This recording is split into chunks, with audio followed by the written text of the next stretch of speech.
उत्तर प्रदेश के विधानसभा चुनाव के बाद यूपी की राजनीति में काफी उथल-पुथल मची।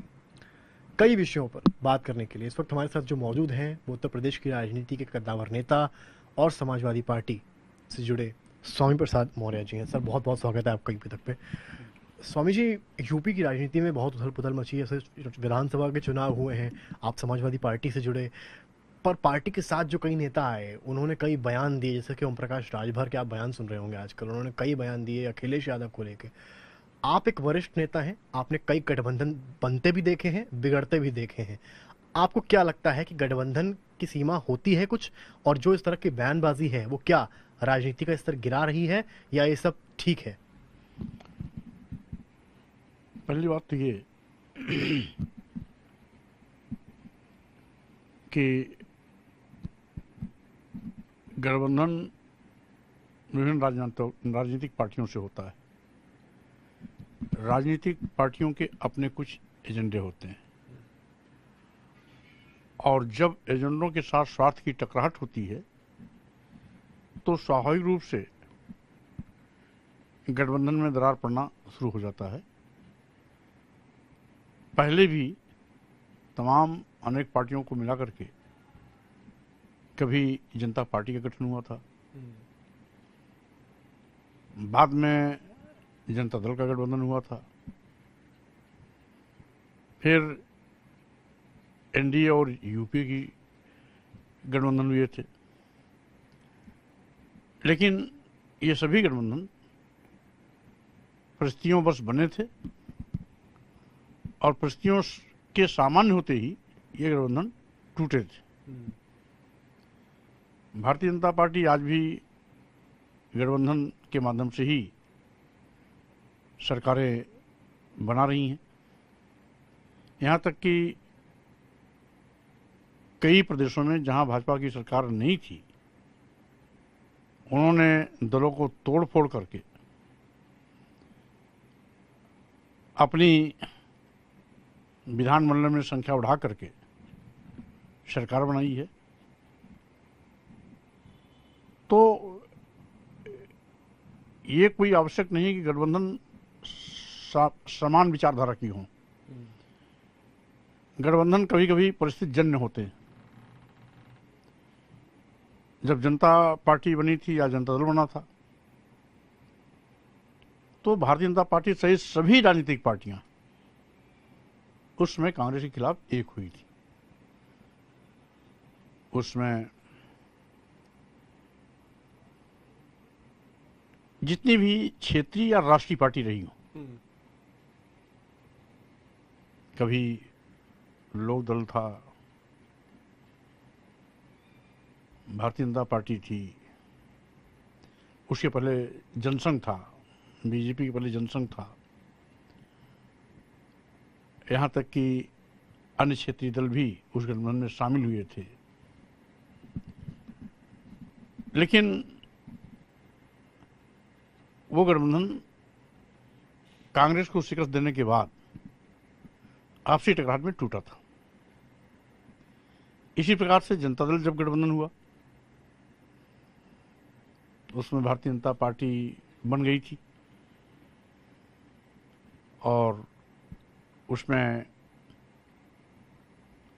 लोक दल उसमें बड़ी पार्टी थी। लोक दल आ, लोक दल बा और यहाँ तक कि अन्य प्रदेशों की क्षेत्रीय पार्टियां इंक्लूडिंग कम्युनिस्ट पार्टी भी सब सम्मिलित हुए थे कांग्रेस के खिलाफ। फिर कांग्रेस को पदस्थ करने के बाद आपसी टकराहट में जनता दल भी टूटा था।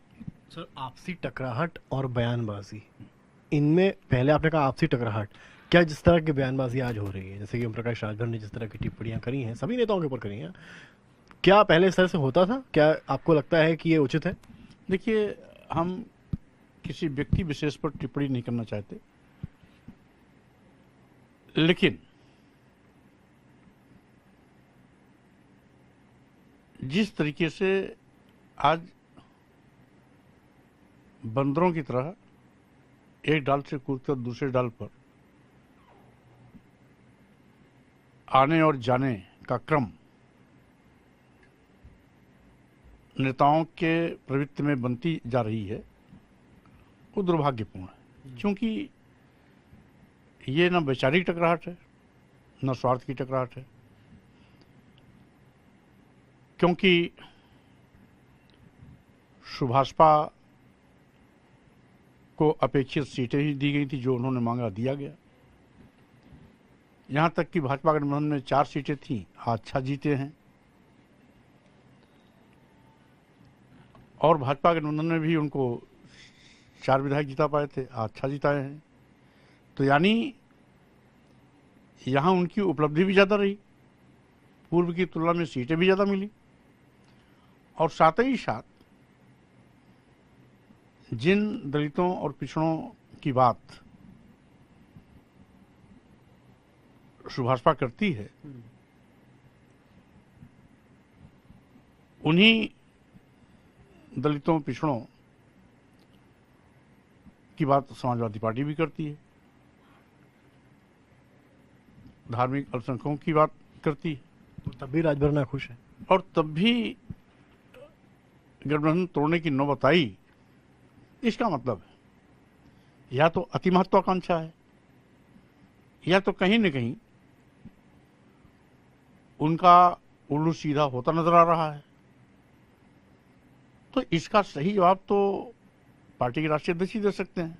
उल्लू सीधा होने की बात आपने कही, उनका तो उल्लू किस तरफ जा रहा है वही समझ में नहीं आ रहा है ना। वो तो कह रहे हैं कि एक तरफ कहते हैं बीएसपी में जा रहे हैं, आप पुराने नेता रहे हैं बीएसपी के भी, एक तरफ वो हिंट देते हैं बीजेपी में योगी सरकार ने बहुत अच्छा काम किया है। तो उनका उल्लू सीधा किस तरफ हो रहा है, सवाल तो सबसे बड़ा ये नहीं। अब चूंकि होता ये है कि रोज रोज उछल कूद करने से नेतृत्व की अहमियत घटती है, और अन्य राजनीतिक पार्टियां भी उन्हें गंभीरता से लेना छोड़ देती हैं। यही कारण है कि जहां जाने की बात कर रहे थे, उसने पहले ही नो एंट्री का फरमान जारी कर दिया, ट्वीट करा। तो ऐसी हालात में जानबूझ करके अपनी शाख को दांव पे लगाना, हम समझते हैं किसी भी नेता के लिए बहुत बुद्धिमानी की बात नहीं। आप बसपा में रहे, बहुत वरिष्ठ नेता, आप यूपी के रहे, आपको पूरी आप राजनीति आपने देखी स्वामी जी, आपको लगता है ये राजभर की जगह मायावती की बसपा में है क्या? बसपा इन केस चांस लेगी राजभर को लेने का? देखिए, अब चूंकि राजभर जी भी एक पार्टी के राष्ट्रीय अध्यक्ष हैं, और बहुजन समाज पार्टी उत्तर प्रदेश में 4 बार सत्ता में रह चुकी है, तो अब इन दोनों पार्टियों की आपस में जब बातचीत होगी तभी नजरिया स्पष्ट आएगा। लेकिन बहुजन समाज पार्टी की तरफ से जब नो एंट्री का फरमान जारी हो गया, तो आप जानते ही हैं कि बहुजन समाज पार्टी के दरवाजे बहरहाल इनके लिए खुलने वाले नहीं। अब वो खुलकर बोल भी नहीं पा रहे हैं कि हम बीजेपी में जा रहे हैं, क्योंकि बीजेपी की तरफ से भी दरवाजे पूरी तरीके से खुले नहीं हैं, बसपा ने पहले ही बंद कर लिए हैं, सपा ने वैसे ही स्वतंत्र कर दिया है। अब फिलहाल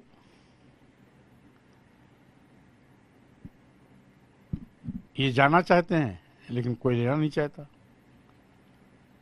तो इस पर तो उनको स्वयं गंभीरता से विचार करना चाहिए। इसके विषय में मैं बहुत कुछ नहीं कह सकता।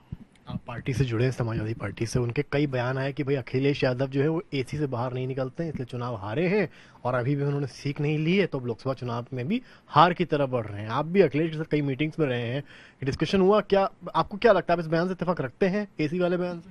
देखिए, कुल मिलाकर के समाजवादी पार्टी के राष्ट्रीय अध्यक्ष भी अखिलेश यादव हैं। अखिलेश यादव जी उत्तर प्रदेश जैसे बड़े प्रदेश के मुख्यमंत्री भी रह चुके हैं, आज भी वो नेता विरोधी दल हैं, तो उनका एक अपना स्थान है, और साथ ही साथ वो सूझबूझ के नेता हैं, और यही कारण है कि इतनी ही कम उम्र में वो मुख्यमंत्री भी बन चुके हैं, राष्ट्रीय अध्यक्ष भी रह चुके हैं। तो यदि उन्हें किसी को सलाह देना भी है, पहली बात तो सलाह का कोई औचित्य नहीं उठता, और यदि कोई देना आवश्यक भी समझता है तो आमने सामने बैठ करके सलाह देने का एक तरीका होता है, और उस सलीके के साथ कोई बात सलाह के रूप में अगर कहनी है तो कहना चाहिए। लेकिन आपस में कोई बातचीत हुई नहीं, चैनल में बयान आ गए, तो चैनल में बयान देना, मीडिया में चमकना चाहते हैं, ये सलाह नहीं हुआ। ये तो बहुत ही सुर्खियों में बने रहने की ओछी राजनीति है, इसके सिवाय कुछ नहीं। अखिलेश का 2 दिन पहले इंटरव्यू किया है मैंने। अखिलेश यादव ने से मैंने जब सवाल किया ओम प्रकाश राजभर को लेकर कि उन्होंने जिस तरह की बातें वो कह रहे हैं, तो अखिलेश ने ये कहा है कि जो बातें 2 लोगों के बीच में होती है उसको सामने नहीं लाना चाहिए, ये गठबंधन के नियमों का उल्लंघन है। आप कैसे देखते हैं? नहीं, सामने भी नहीं हुआ, उन्होंने तो सुर्खियों में, उन्होंने तो चैनल में बयान दिया था। बिल्कुल। तो हम जब कभी भी किसी पार्टी के 2 राष्ट्रीय अध्यक्ष आपस में बैठे या 2 बड़े नेता बैठे या गठबंधन के अध्यक्ष बैठे या समान विचारधारा वाले अन्य कोई नेता बैठे, तो इस तरह की जो अंदरूनी बातें होती हैं उसे मीडिया में देना या बैठक के बाहर सार्वजनिक उजागर करना, हम समझते हैं ये राजनीतिक कुशलता नहीं है। समाजवादी पार्टी ने सारी कार्यकारिणी भंग कर दी है। अब सबको इस बात में रुचि है मौर्य जी की नया प्रदेश अध्यक्ष कौन बन सकता है। क्या पार्टी नरेश उत्तम के साथ ही जाना चाह रही है या आपसे कुछ बातचीत हुई है, कोई बड़ी जिम्मेदारी आपको मिल सकती है? देखिए, कुल मिलाकर के संगठनात्मक ढांचे के गठन की पूरी जिम्मेदारी और सर्वाधिकार राष्ट्रीय अध्यक्ष का होता है, इसलिए इसे उनके विवेक पर छोड़ देना चाहिए। किसी भी कयासबाजी लगाने के बजाय राष्ट्रीय अध्यक्ष के निर्णय का आने तक इंतजार करना चाहिए, क्योंकि जो भी राष्ट्रीय अध्यक्ष होगा, वर्तमान राष्ट्रीय अध्यक्ष कंटिन्यू होते हैं तो भी बड़े विनम्र स्वभाव के हैं, सर्वग्राही हैं, या राष्ट्रीय अध्यक्ष किसी और को जिम्मेदारी देते हैं तो राष्ट्रीय अध्यक्ष का कोई भी निर्णय होता है वो स्वागत योग्य होता है, वो विषय जीरा और बहस का नहीं। स्वामी जी, राजभर हो या केशवदेव मौर्य हो, आपको लेकर भी सबने सवाल उठाई, आप पर ये हार का ठीकरा फोड़ दिया, कहा कि भाई अखिलेश यादव स्वामी मौर्य की बहुत सुनते हैं और इस वजह से हार मिली है। आपका जवाब? अब खिसियानी बिल्ली खम्मा नोचे, जब दोनों को बाहर का रास्ता दिखा दिया गया है तो कहीं न कहीं अपनी खिसियाहट, झल्लाहट का ठीकरा तो किसी न किसी को फोड़ेंगे ही। चलिए, वो बाहर ही हो गए। शिवपाल सिंह यादव तो अपने थे। शिवपाल सिंह यादव ने भी बड़ी तल्ख टिप्पणी की कि अखिलेश ने मेरी इज्जत नहीं की, नेताजी की इज्जत नहीं की, प्रेसिडेंट के चुनाव हुए तब भी जानकारी हमसे बातचीत नहीं करी। आपने शिवपाल सिंह यादव की भी राजनीति को देखा है बेहद अच्छे से, आपको क्या लगता है शिवपाल सिंह यादव का रुख क्यों बदला है? देखिए, क्योंकि अब बात पारिवारिक नहीं रह गई है। इस प्रश्न पर हमें कुछ ही नहीं बोलना है, क्योंकि समाजवादी पार्टी में आने के पहले से ये प्रकरण चल रहा है और ये मात्र 2 बड़े नेताओं का ही नहीं है, चचा भतीजे का भी है। इसलिए इस पर निर्णय राष्ट्रीय अध्यक्ष की हैसियत से अखिलेश जी ने अपने कार्यालय से पत्र जारी करा दिया है और उस पत्र जारी होने के बाद कहने के लिए कुछ बचा नहीं। मेरे आखिरी दो सवाल आपसे। लुलु मॉल की बड़ी चर्चा आजकल हो रही है, वहाँ पर जो वीडियोस आए, आपको क्या लगता है पूरा क्या केस है, क्या लग रहा है आपको, क्या राजनीति हो रही है इस केस को लेकर? क्या इन्वेस्टर्स लखनऊ में, यूपी में नहीं आएंगे इसकी वजह से? आपका इस पर क्या कहना है? देखिए, भारतीय जनता पार्टी नारा देती है सबका साथ सबका विकास, लेकिन व्यवहार में ठीक उलट करती है। जब सभी साथ हैं तो हिंदू मुसलमान के बीच में भेदभाव क्यों? एक चीज,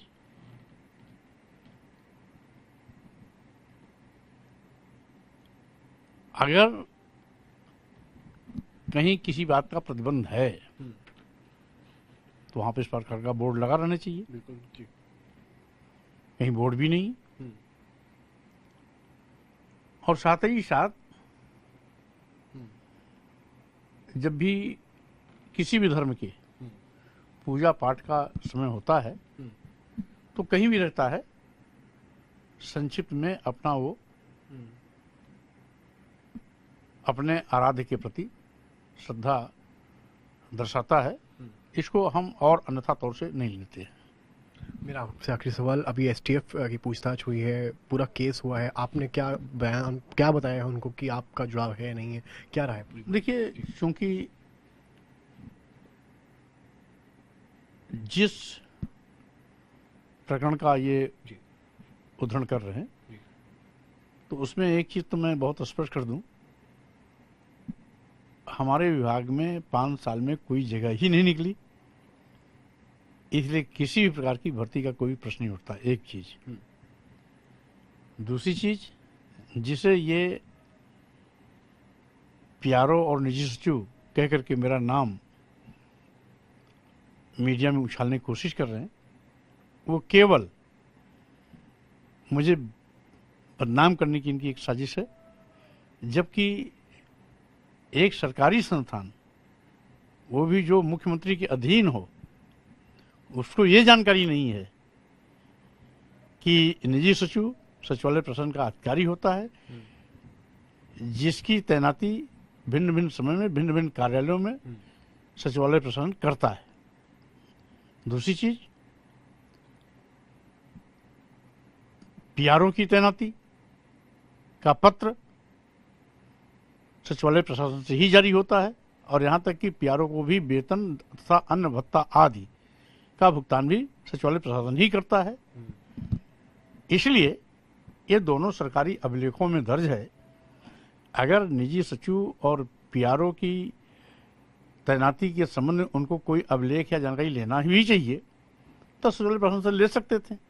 ऐसा न कह करके क्या मैं ये कह दूं कि वर्तमान मुख्यमंत्री जो पूर्व की सरकार में मुख्यमंत्री थे, इनके ओएसडी का भी नाम एक बार इस प्रकार के अनियमित भर्ती के संबंध में उछला था। क्या उसमें मुख्यमंत्री से कभी पूछताछ की गई? सचिवालय में आज भी सभी अखबारों में एक भर्ती घोटाले का आरोप आया है, तो क्या सचिवालय के किसी अधिकारी से कभी बात की गई? हर 2 महीने 3-4 महीने में सरकार किसी की भी रही हो, इस प्रकार के कुछ दलाल किस्म के लोग हमेशा पीड़ितों से पैसा लेकर के फर्जी नौकरी देने का षड्यंत्र करते रहते हैं। क्या कभी पूर्व में किसी अन्य मंत्री से इसकी पूछताछ हुई है? और यहां तक कि एक बार 15-15, 18-18 लोगों को बिना मुख्यमंत्री के संज्ञान के राज्य मंत्री का दर्जा दे दिया गया, राज्य संपत्ति की गाड़ी दे दी गई, और जिले में उनको स्कॉट मिलती थी। तो यद्यपि मेरे ही शिकायत पर उसमें सभी 15-18 लोग जो भी राज्य मंत्री का दर्जा पाकर घूम रहे थे, वो जेल की सलाखों में गए, 10 साल जेल में रहे। लेकिन पत्र कहां से जारी हुआ? क्या इसकी कभी जांच हुई थी? तो एक चीज। दूसरी चीज, दूर दूर तक मेरा 25 साल तक की सक्रिय राजनीति, विधानसभा सदस्य, विधान परिषद सदस्य, 6 बार कैबिनेट मंत्री का शपथ, 3 बार नेता विरोधी दल का कार्यभार और विधान परिषद में 3 बार नेता सदन की जिम्मेदारी मैं संभाल चुका हूँ। तो आज हमारे कद काठी ऊंचाई और जनप्रियता से घबरा करके भारतीय जनता पार्टी सरकार कीचड़ उछालने की नापाक कोशिश कर रही है। बहुत बहुत शुक्रिया सर। तो ये थे हमारे साथ स्वामी प्रसाद मौर्य जी। हमारे सारे सवालों का बेबाकी से उन्होंने जवाब दिया और एक बड़ा मैसेज भी दिया है उन लोगों पर जो कहीं ना कहीं समाजवादी पार्टी पर आरोप लगा रहे हैं और कहीं ना कहीं अखिलेश को कटघरे में खड़े करने की कोशिश कर रहे हैं। कैमरामैन संदीप दुबे के साथ समझ श्रीवास्तव, लखनऊ, यूपी।